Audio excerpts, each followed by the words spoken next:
now that you've heard the worst sentences in that book, you'll have to go and buy the book and read the entire thing.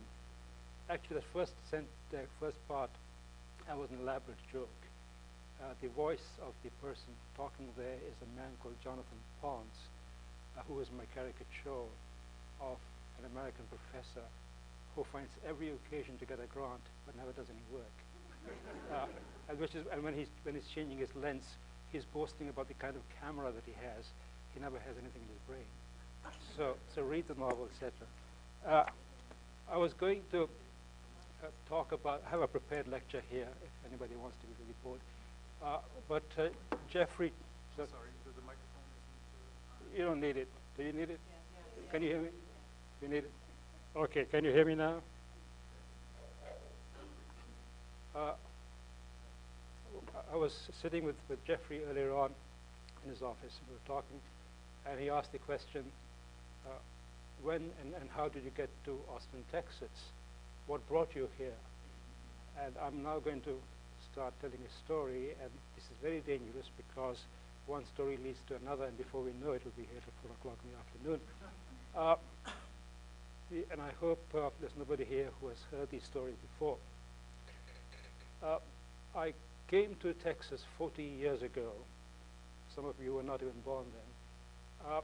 And I came because I caught a cold in London. I was doing a number of jobs in London. I was, as Pinder said, working as a cricket reporter for the Observer. That was just a weekend job. But my main job was as a school teacher. And it was a very rough, difficult school. Boys aged 11 to 16. And they made one's life rather difficult. And so every term, you caught a cold because that gave you 2 days off. You could stay at home. And so one term back in 1968, I got a cold. And it was a genuine cold. It wasn't any excuse. But I got 2 days off. And there I was at home. One of the days coincided with Thursday. Thursday is the day when the Times Literary Supplement comes out. Now, I have to give you a little aside here, a little sidebar. I detested the Times Literary Supplement. Why? Because I had been writing for it. You have no idea. This is the days when the Times Literary Supplement used to be all anonymous. You never knew who was the person writing the review. And what they did was, behind that anonymity, while they had 1 or 2 major figures, they had a lot of people like myself. I began writing for the TLS when I was about 24 years old, just out of college, and they found me because I published a few poems here and there, and they began to ask me to review. And that was fine with me. It was very flattering, and I will tell you other stories about some of the people I reviewed. But I got to a point when I realized that there was something not very pleasant going on, and especially when I began to publish books myself, assuming and expecting that the editor who had been exploiting me would now find somebody to write nice things about me. He did not. I was really annoyed. And so I detested the TLS. And I refused to buy it, refused to have anything to do with it. So there I was with a cold, lying in bed. And I said, Thursday, haha, I haven't seen the TLS for a long time. I will now wrap myself and go out to the stationers and buy today's copy of the TLS. I'll come back, I will read it in bed, I will be so angry, I will sweat my fever off. And so I went and bought the TLS, and sure enough, I began to get angry. And at the last 2 pages of the TLS, in those days, I think still does, they used to have small ads for librarians. Of no great interest to me at that time, but I just happened to flick the pages, and there was, within those lots of ads, one big box, and it had the figure $15,000 to $28,000. And I said, what's that? Now, remember, this is 1968, and $15,000 is $120,000 or something like that. And it said the University of Texas, Department of English, invites professors to apply for, etc. I said, this is odd. I said, all right. Now, I had no qualifications to speak of. Just a BA from a provincial university in England. I was working as a school teacher. But I had some reputation at that time. I was about 33 years old. Some reputation as a writer. I'd already published for 6 books. And so I wrote a letter to the University of Texas. I wrote a literary letter, full of references, associations with literature, so that anybody who had any reading background looking at that would realize that this guy was cultured and knew what he was talking about.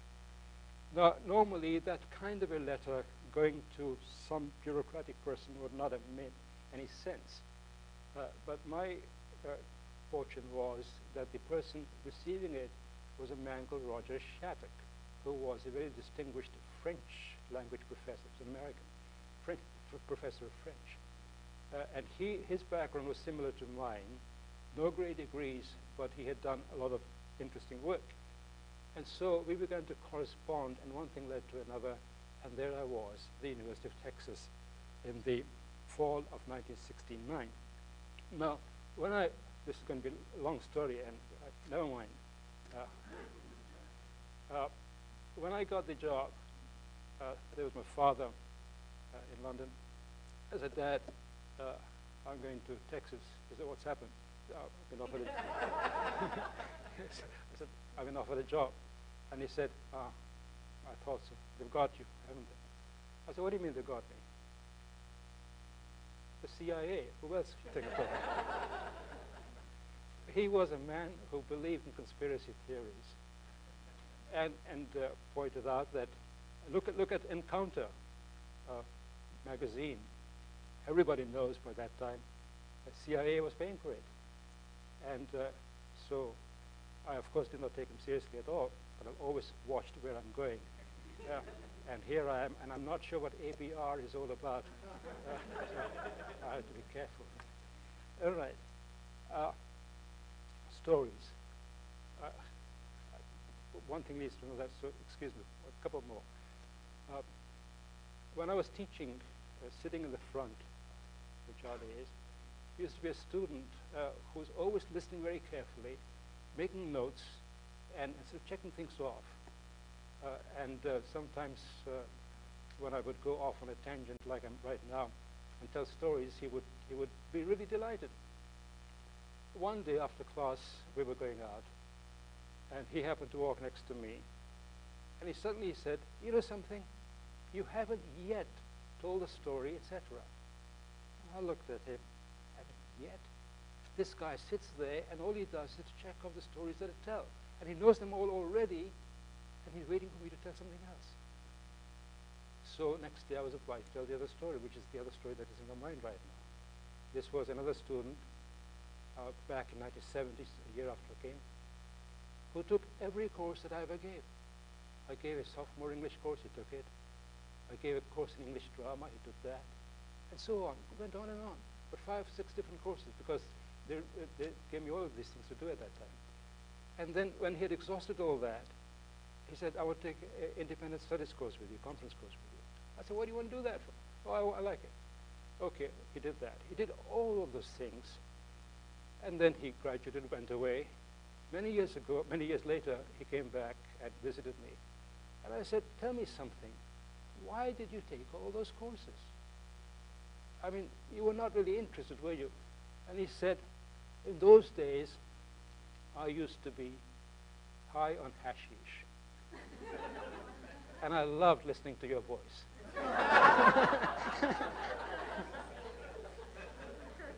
He thought I was Mahatma Gandhi or somebody. And it's that Indian voice, you know. This explains all those motivational speakers that you watch on television. Those guys, you know, who talk about nothing at all. You know, life, my friends, is a river that flows on and on. You know, life means that you have to climb up the mountain peak. And once you're there, you find that the Six Flags are already up there, and so you come down. You know, they talk endlessly, but it's the voice that people are high on. Anyway, all right. I'm trying to restrain myself. I was going to give you a lecture on writers talking about or the way in which they transmit their ideas to younger people. Maybe I'll start with that. I was going to do a number of things, and this is the wrong level, but I will see what I can do. In William Faulkner's correspondence, there are letters he wrote to a young woman named Joan Williams, who sent him. The level is wrong.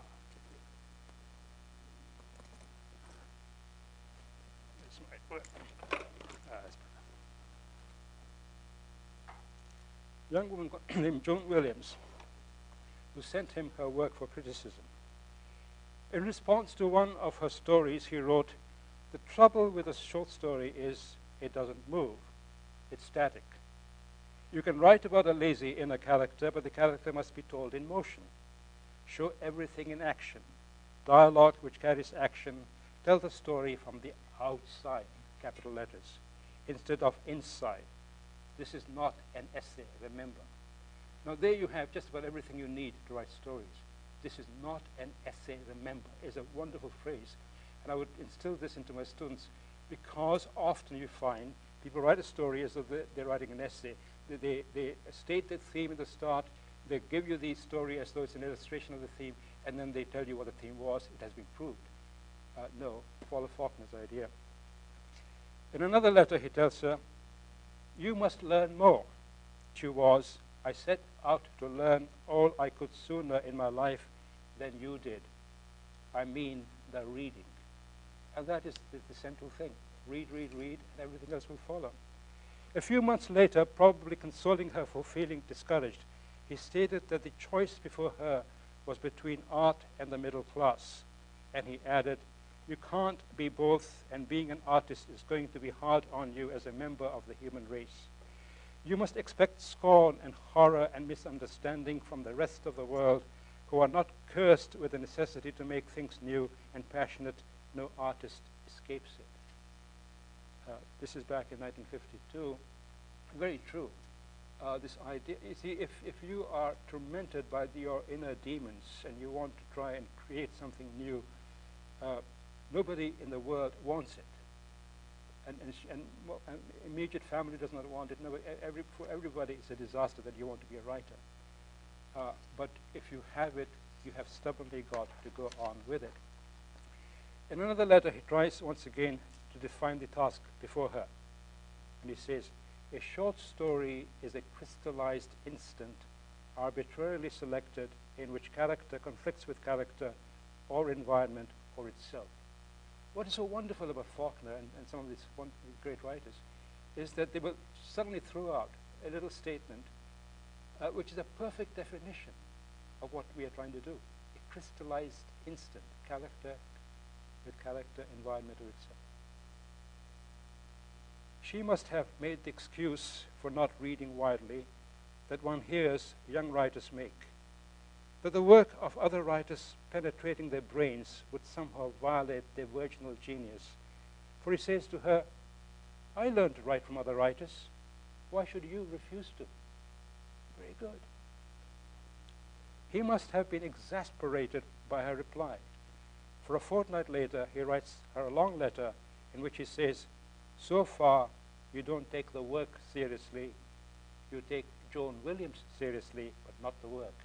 And he hits it right there.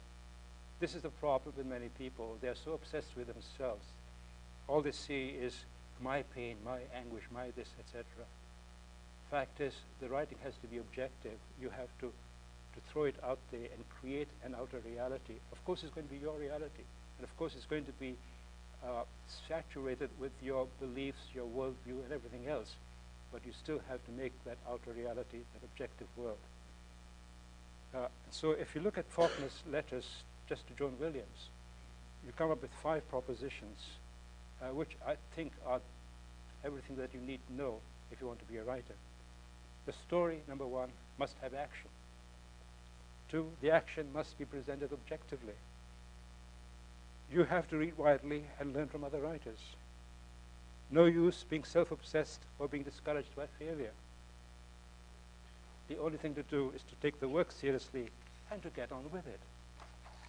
One of my friends in the writing community, an old American writer, Thomas Berger, I hope you read him. He's the author of Little Big Man, that movie that they made. Now, he and I were old friends. I can give you another little anecdote here. In my Times Literary Supplement pre-Anger days, one day I received a novel. This must have been 1965, thereabouts. A novel called Reinhardt in Love by a man called Thomas Berger. Never heard of him. And a note from the editor saying, please read this and write a 100-page review of it. If you think it deserves more, then please get in touch with us. I read it. It was very good. I got in touch with the editor, and he said, okay, go ahead. And we made it into a major review for that week's TLS. Again, this is appearing anonymously. And so here was the main fiction review that week, Thomas Berger's novel, reviewed by this anonymous person. About a month later, I received a letter via the TLS addressed to this anonymous person by Thomas Berger.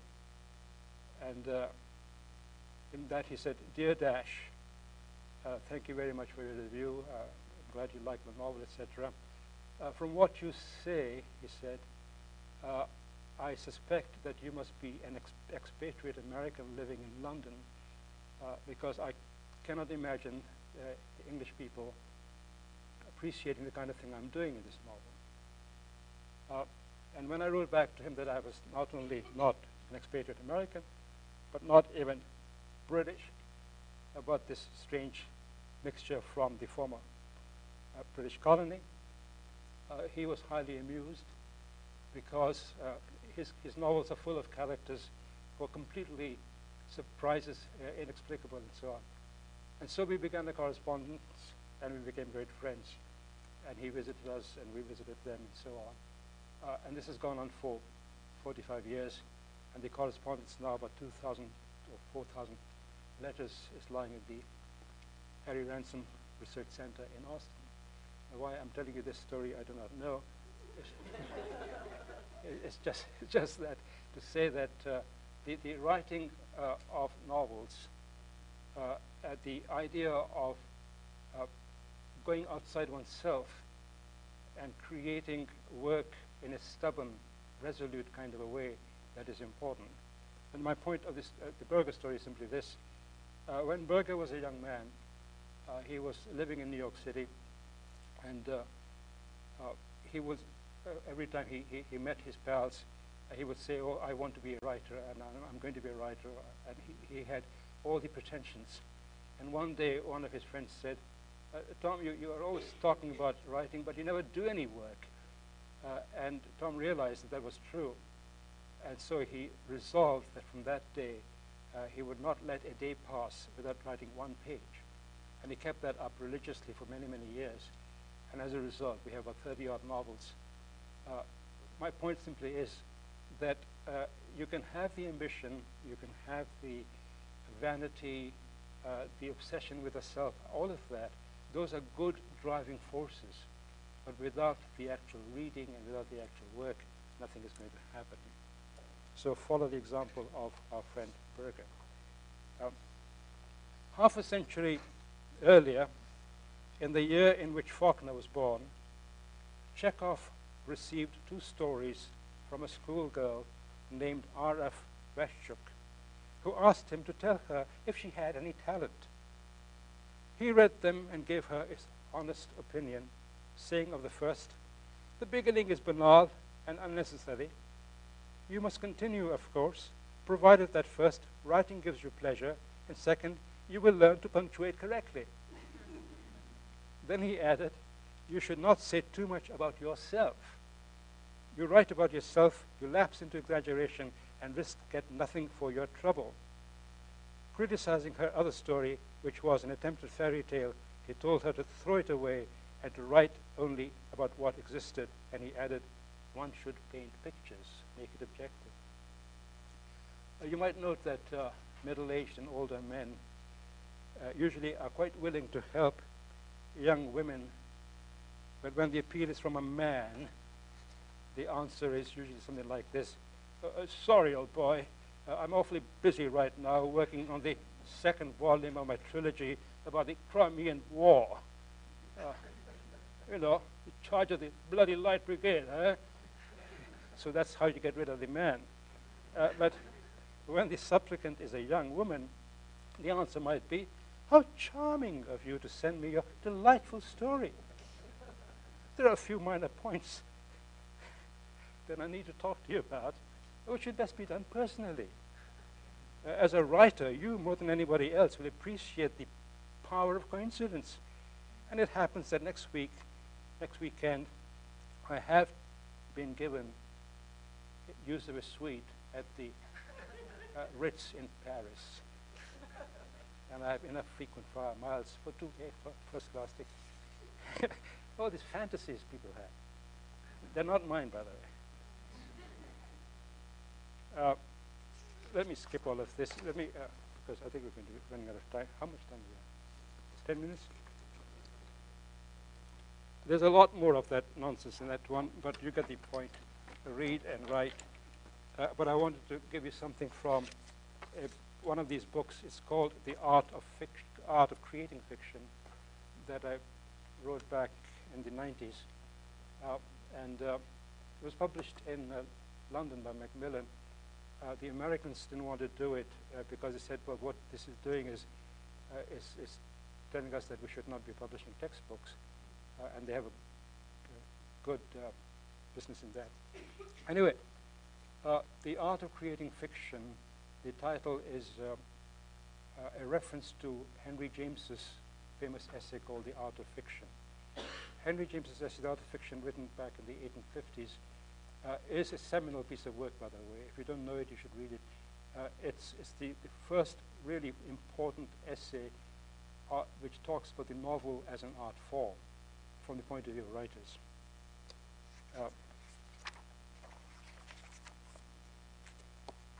And I just wanted to give you a few quotations and talk about them, and I'm assuming that many people here are interested in being writers. So I start by saying, you are going to be a writer. You're going to create a language which will essentially be a body of images. The images will come from your perception of the world and from your unconscious mind. They will be the details of all your accumulated personal experience and the experience of the human race. You're going to construct structures in which those images will appear to have a natural presence. You will be preoccupied always with words, how they're going to be put together for a variety of effects: brilliant clarity, subtle ambiguity, irony, symbolic force. The more your language will be your own, the greater will be the degree to which your choice of words will capture your unique voice. It must follow, therefore, that no one can prescribe to you what you should write and how you should write. Everything starts with you. And the idea that you can take a textbook and you can be given a series of classes in which you are 1 week looking at characterization, another week looking at dialogue and so on, that is nonsense. The whole thing is an organic thing, says Henry James. The execution of your work is tied up with precision, and precision with objectivity in the creation of a descriptive language. And description, in turn, depends upon the creation of images, which are our mirror of reality. All you do when you write fiction is to let those images appear and record them in a language that sounds just right. Naturalness is all. You make reality happen, very simply. And it is then that the story that gets written surprises your readers with its ideas. I say that because many people think, oh, I need an idea before I write a story. No, you don't need that. Ideas are a function of language. Ideas don't exist until you create them in language. Many a writer will tell you, I do not know what I have to say until I've said it. And therefore, if you concentrate upon the creation of those images, everything else will follow. To give you an example, in my teaching of fiction, creative writing, I would tell my students, forget about ideas, just put down a sentence in which the reader sees something or feels something or appeal to the reader's senses. Whatever that sentence is, then create the next one, and then the next one, and always look back, revise your work, and each paragraph must contain some vivid matter, some image or the other. And the rest will follow. All the ideas will fall into place. And let me give you one little example from memory, because there's an association in my mind. A student wrote a story in which there's a young lady, young girl, who is driving in a car at some country road in Texas, and she comes to one of these rest areas. It's a little hill, and at the top of the hill is a picnic bench. And so she parks the car there, she goes back to the trunk, and this is just objectively described. She goes to the trunk, takes out a camera and a tripod, and then she walks up the hill. And she sets the camera and the tripod there facing the west. The sun is about to set. And this is the days before digital photography, so she's got film in the camera. And she sets it there. The sun is still quite high, and so she has a little basket.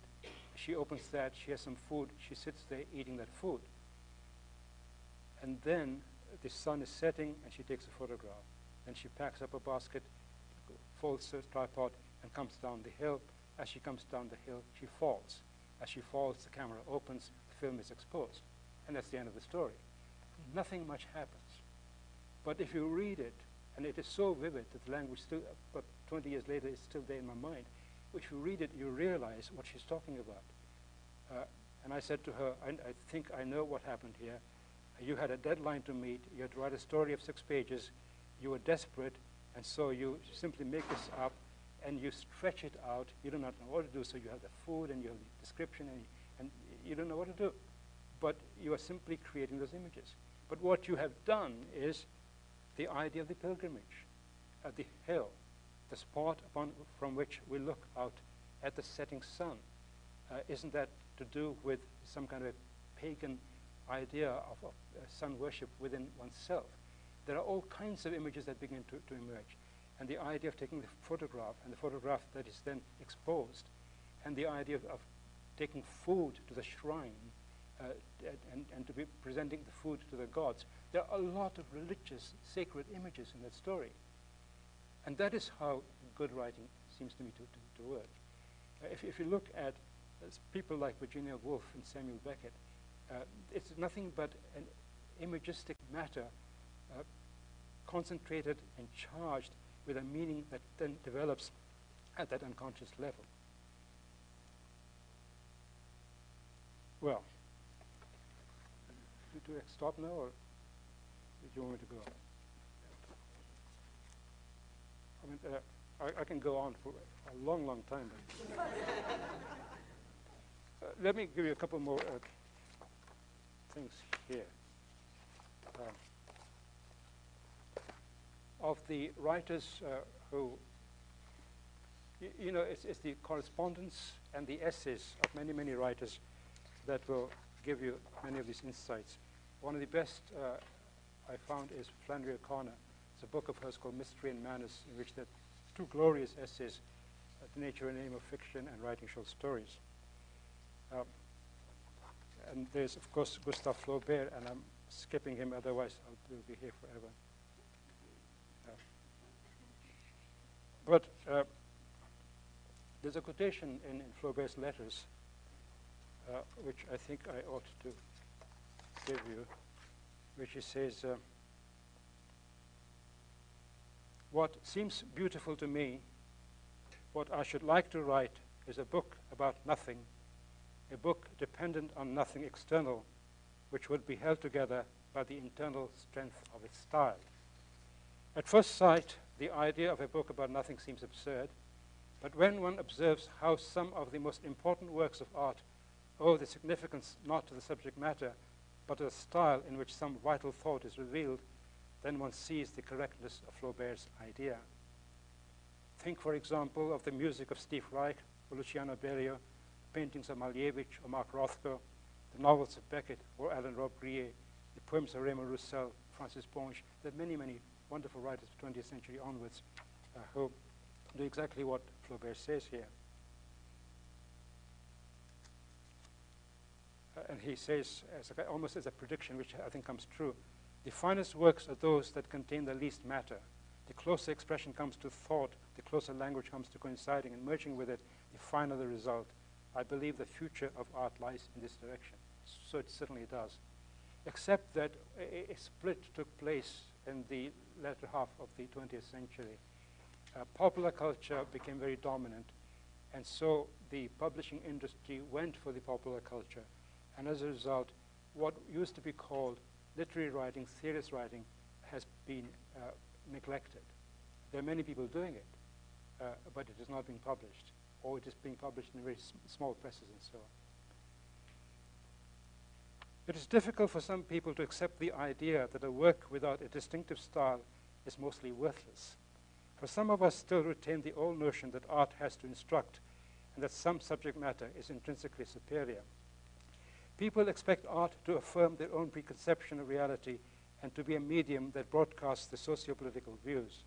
Such readers would dismiss the remark made by Flaubert when he says, there are no noble subjects or ignoble subjects. From the standpoint of pure art, one might almost establish the axiom that there is no such thing as subject, style in itself being an absolute manner of seeing things. He would be accused of living in a vacuum and producing art for art's sake. But Flaubert is right. And he's not the only writer to make that remark. Faulkner suggests the same idea in his West Point interview when he says, the sociological qualities are only, in my opinion, coincidental to the story. And then, of course, there is Vladimir Nabokov. Nabokov, in his wonderful book called Lectures on Literature, there are 3 books, Lectures on Literature, in which he dismisses the reader who belongs to what he calls the lowly variety, the one who likes to relate to characters in a book. And he says, and his statement is glorious, I think, he said, we ought to enjoy, passionately enjoy, the inner weave of a given masterpiece.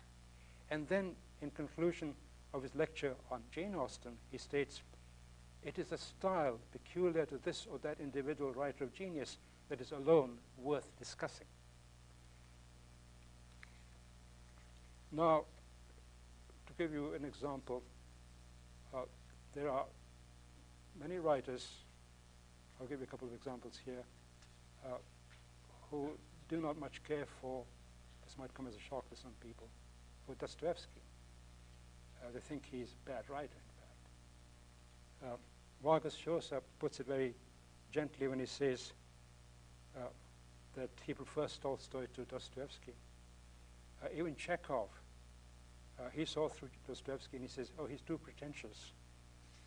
But Nabokov, who I think is one of the great geniuses, he is explicit in his criticism, and he says in his lecture on Dostoevsky, he's not a great writer, but a rather mediocre one, with flashes of excellent humor, but alas, with wastelands of platitudes in between.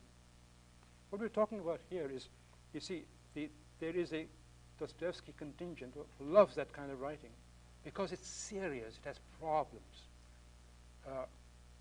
But problems are not solved by literature. In fact, the best literature has got nothing to do with problems of that nature. Incidentally, Nabokov has an interesting aside in his lecture when he mocks the plot of Crime and Punishment. He says, my difficulty, however, is that not all the readers to whom I talk are experienced. A good third do not know the difference between real literature and pseudo-literature, and to such readers, Dostoevsky may seem more important and more artistic than such trash as our American historical novels or things called From Here to Eternity. Then he adds, I am very eager to debunk Dostoevsky, but I realize that readers who have not read much may be puzzled by the set of values implied. Now, this is an ancient complaint that writers have against their readers. The readers take up a novel and they skip through it or read it carefully even, But without the kind of knowledge that the writer has brought to the work, it's very difficult for a reader really to appreciate what is going on. One's real readers are very few and far away, far between. About 600 years before Nabokov, Petrarch wrote in a letter to Boccaccio, "But why should I distress myself about the unlettered masses when I have a much juster and more serious quarrel with those who call themselves scholars? To all their absurdities, they have added the most repulsive quality, a mighty arrogance based on ignorance." So what I'm saying there is that Boccaccio and Petrarch onwards, for hundreds of years, we've had the same complaint, which Nabokov gives. I think I better stop because yeah, there are more. It's all scattered anyway, like my brain.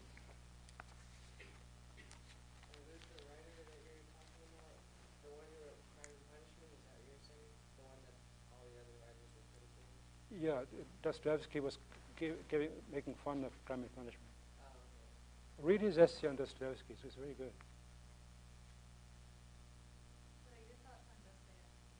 Same as Nabokov's. Okay.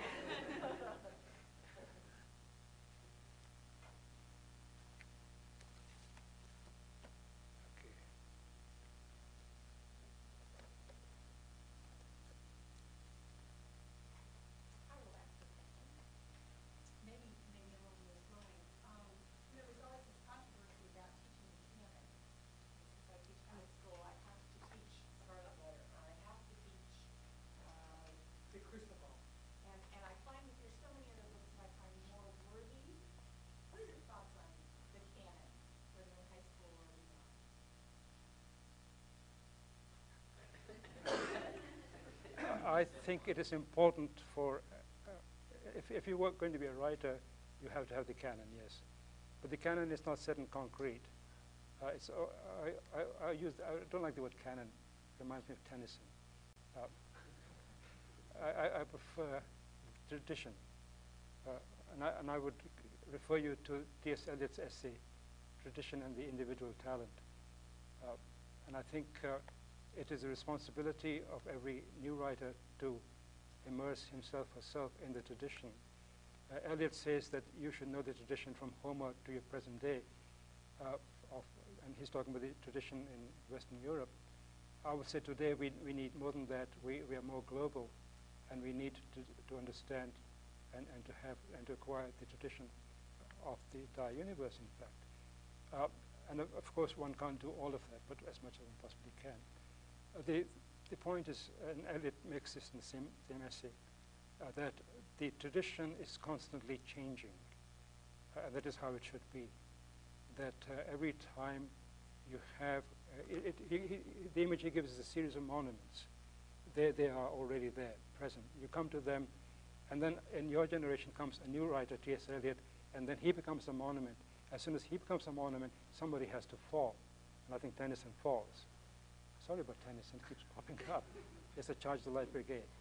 So I think, but it's difficult, I think, at high school level, even undergraduate level, unless people have a vocation for it, they're not really interested. And it's more interesting for them to have that which they can relate to, as often Nabokov says. And that is a rather miserable level of reading. Now, people say that it's better that they read something than nothing at all, which was the example given by Harry Potter. You know, all children are reading, at least they will start reading, but they don't read anything else after that. Maybe some do. No, I don't care for that argument whatsoever. I think we should try and simply bring them into it. I don't know how you can teach. And the problem with the classroom, of course, is how are you going to engage the young mind? You can't go around praising Shakespeare because it doesn't mean anything to them. But surely you can take those passages and try and show that quality of thought and try and transmit that. I don't know how it's done. Yeah. I have a question. What do you think is the responsibility of an author? Is it to his own way of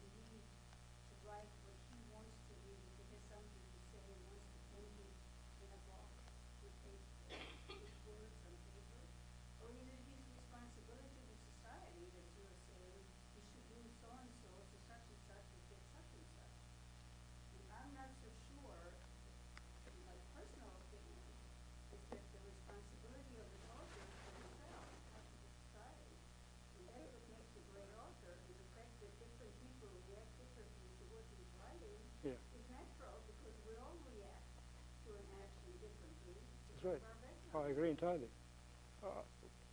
The artist has no responsibility to anybody but himself and his art. I am responsible to the dead. I will not offend Charles Dickens and Marcel Proust.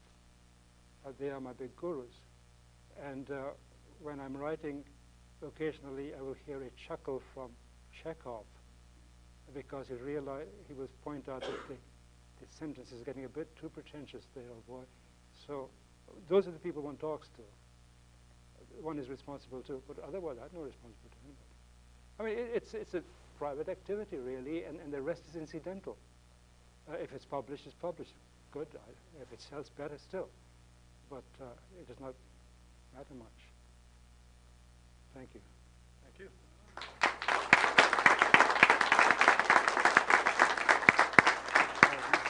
A bit of scat.